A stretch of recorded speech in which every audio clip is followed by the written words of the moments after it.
لیکن یہ بی جس کا وائس کلپ آپ سن رہے تھے، ہم آواز چینج کر دیتے ہیں، نام بیچ میں سے اگر ہوں تو غائب کرنے کی کوشش کرتے ہیں، اپنے منہ سے اپنا مسئلہ بول رہی ہیں، پرابلم بھی بتا رہی ہیں. 3 نسلوں کی یہ کہانی ہے، چوتھی شروع ہو گئی ہے. میں نے کہانی باز بن کے کیا بننا ہے؟ رب نے قرآن میں کہانیاں سنائی تو ہیں. میں بار بار کہتا ہوں کہ وہ دادی اماں کی طرح ہمیں سلانے کے لیے کہانیاں نہیں سناتا، وہ جگانے کے لیے سناتا ہے. وہ اصل میں خبردار کرنے کے لیے سناتا ہے کہ تم سے پیچھے بھی بڑے بڑے فنے خاں آئے، تم سے پہلے بھی یہ مسئلے ہوئے، میرے اصول نہیں بدلتے، چاہے کوئی نبی ہو، ولی ہو، کوئی ہو، میرے قوانین اٹل ہیں. یہ کائنات بیلنس پہ قائم ہے، اس بیلنس کو میں نہیں خراب کروں گا، نہ کسی کو کرنے دوں گا.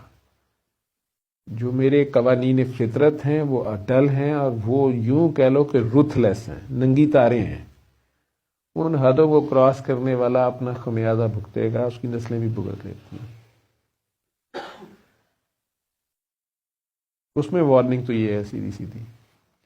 میں تو کہنے کا مقصد یہی ہوتا ہے، بابا جی کی محفل میں یوزلی بابا جی تو بہت کم بولتے تھے. میں چونکہ بابا جی نہیں ہوں تو مجھے تو کرنا پڑتی ہیں یہ باتیں. بابا جی خاموش رہتے تھے، آپ لوگوں کو کہتے تھے آپ بولیں. جب آپ لوگ نہیں بولتے تو مجھے اس طرح کی وائس کلپس چلانی پڑتی ہیں، آواز یا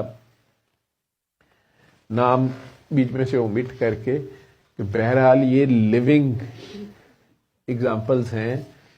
لوگ اپنے منہ سے شور و غوغا کر رہے ہیں، اپنے منہ سے اعتراف کر رہے ہیں، اپنے منہ سے نریٹ کر رہے ہیں، اپنی آڈیل بول رہے ہیں. آپ کے اور زمانے کے نزدیک کسی بیماری اور مصیبت کی پرابلم کی وجوہات فلاں جراثیم، فلاں جادو، فلاں جن ہے، لیکن یہ ہمارے اپنے ہاتھ کے لکھے ہوئے تعویذ ہیں جو ہمارے کام آ رہے ہوتے ہیں.